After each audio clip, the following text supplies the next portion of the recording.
ব্যবসা। আমার ঘাম, আমার রক্ত পরিশ্রম করে আমি এই ব্যবসা দাঁড়া করাইছি। এটা শুধুই আমার একার, সেটার ভাগ আমি কাউকে দিব না। তাহলে যে 10 লাখ টাকা তুমি বাবার কাছ থেকে নিয়েছে, এখানে আমার হক ছিল না? ঠিক আছে, সেটারই যদি তুই হিসাব চাস তাহলে 10 লাখ টাকা আমি পুরাই তোকে দিয়ে দেবো।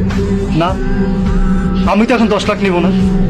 আমি নিব হচ্ছে পুরা মার্কেটের এবং তোমার যে আড়ত আছে এটার সম্পদের টোটাল ভাগ। জীবনে একটি টাকা ইনকাম করে দেখছিস টাকা ইনকাম করা কেমন কষ্ট? আরে তুই তো 4-5 বছর আমার ইনকাম করা টাকা দিয়ে চলিস। তোরে কতবার বলছি তুই আরতে বয়, সংসারটা একটু দেখাশোনা কর। একটা দিন, একটা ঘন্টা তুই সময় দিছিস? 1 বছর হলো বিয়ে করছিস। এই বিয়ে করার পরেও কতদিন বলছিস যে ভাইরে একটু ব্যবসা বাণিজ্য দেখ, কই সেদিকে তো তুই একবারও মনোযোগ ছিল না। আর এখন আসিস তুই টাকার হিসাব নিতে, না ব্যবসার হিসাব নিতে। এত বড় আড়ত, এত বড় মার্কেট থাকতে আমি কোন দুঃখে তোমার সাথে কাজ করতে যাব?